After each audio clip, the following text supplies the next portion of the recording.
Hello everyone, welcome back to my channel. তো আজকের রেসিপিটা হচ্ছে মূলো নিয়ে, যেটা শীতকালের ভীষণই প্রিয় একটি খাবার। তার জন্য প্রথমে লাগছে অবশ্যই মূলো। তারপর মূলোটাকে সুন্দর করে লম্বা লম্বা পিস করে কেটে নিয়ে মা তার মধ্যে দিয়ে দিল বেসন, চালের গুঁড়ো, তারপরে দিয়ে দিল একটু খাবার সোডা,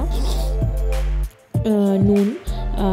এরপর একে একে মা হলুদ গুঁড়ো, লঙ্কার গুঁড়ো, আরও যা যা দেয় আর কি সমস্ত কিছুটা দিয়ে দেবে। আর এইটা হলো এই যে হলুদ গুঁড়ো দিয়ে দিল দেখলে। তো এইটা হলো মূলোর একটা ভীষণই চটকদার ইউনিক একটা রেসিপি। তো দিয়ে দিচ্ছে এবার লঙ্কার গুঁড়ো। তো তোমরা যারা মূলো খেতে ভালোবাসো না, এরকমভাবে একবার গরম ভাতে মূলো খেয়ে দেখতে পারো, আশা করি খুবই ভালো লাগবে।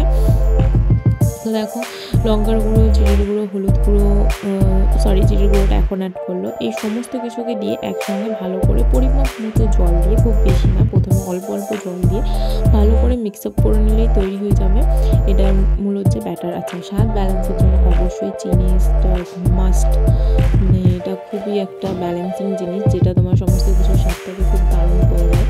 বাট পরিমাপ মতো, যে যতটা পরিমাণে মূল্য নেবে সেই অনুযায়ী সমস্ত কিছুটা, মানে নুন, হলুদ, জিরে সেই অনুযায়ী দিতে হবে। তো দেখো, সমস্ত কিছু দেওয়া হয়ে গেছে। মার একটু স্বাদটা এনহান্স করার জন্য একটু বিট লবণ দিয়েছে। তো তারপর দেখো এরকমভাবে মেখে নিয়েছে। তো কড়াইতে তেল গরম করে প্রত্যেকটা গায়ে ব্যাটার মাখিয়ে ঠিক এইভাবে ছেড়ে দেবে। তো ব্রাউন কালার হয়ে আসলে বুঝে যাবে যে ভাজাটা হয়ে গেছে। আর স্লো নয়, হাইও নয়, মিডিয়াম ফ্লেমে ভাজবে, তাহলে ভেতরের মূলোটাও সেদ্ধ হবে, ওপরের ব্যাটারটাও সুন্দর করে ভাজা হয়ে যাবে আর ক্রিস্পি খেতে লাগবে।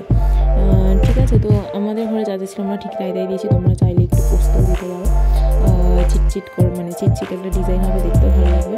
তো দেখো মা সব কটা ঠিক মূলোর এইগুলো এরকমভাবে ভেজে নিল। তো দেখতে দারুণ লাগছে, খেতেও খুবই টেস্টি হয়েছিল।